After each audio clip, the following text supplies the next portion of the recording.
Binabatikos ngayon ng mga fans ng PBB Gen 11 housemate na si Fiang ang dalawang nakasama nito sa reality show na sila Binsoy at Colette matapos magsalita umano ng hindi maganda sa kanya. Unang inulan ng pambabash si Binsoy nang sabihin niyang sila JM, Kai, Rain at Colette ang bumubuo sa kanyang Big Four.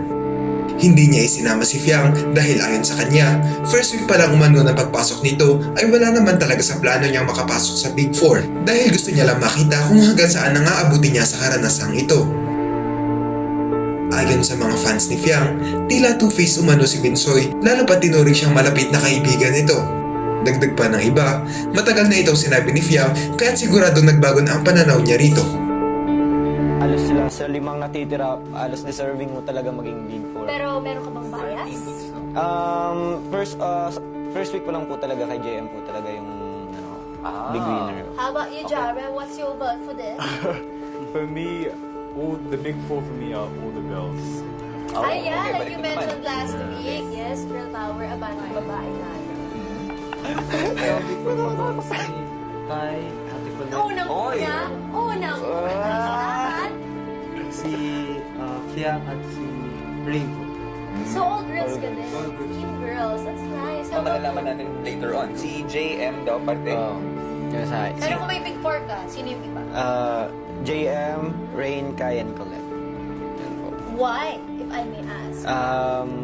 Kasi, kaya hindi ko nasama si Fiang sa Big Four ko kasi first week pa lang ng pagpasok ni Fiang, wala naman talaga sa kanya na kumbaga pumasok sa Big Four. Ang sa kanya lang talaga is mapatuloy niya yung kung hanggang saan siya. Kaya doon po na Nagiging ganyan din ang basihan ng mga mag-vote minsan, no? Na, Kuya Robby, may tumatawag ata sa'yo. Kukunik na lang.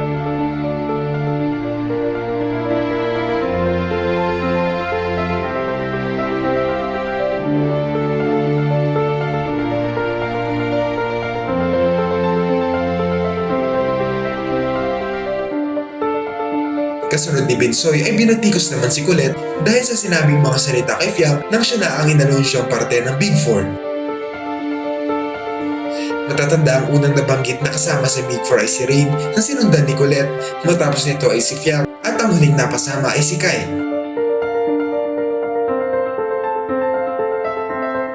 Nang si Fiang na ang sinabing kasama sa Big Four at ilalagay na ang kanyang flag, sinabihan siya ni Colette na huwag nang matigas ang ulo.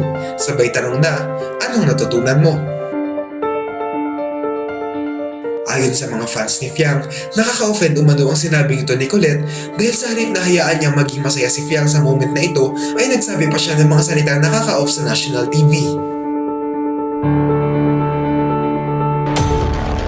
Fiang! Congratulations, Fiang! Pwede mo na rin kunin ang iyong watawat at tumayo sa iyong Big Four platform.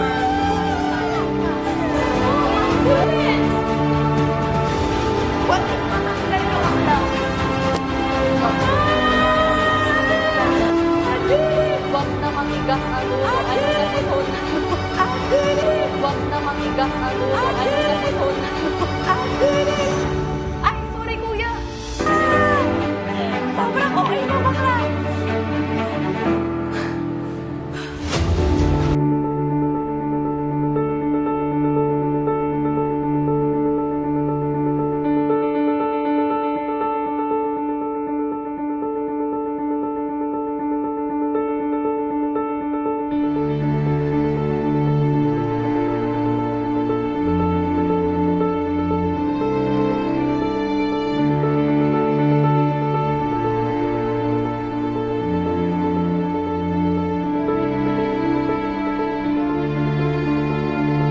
Ano ang masasabi niyo rito?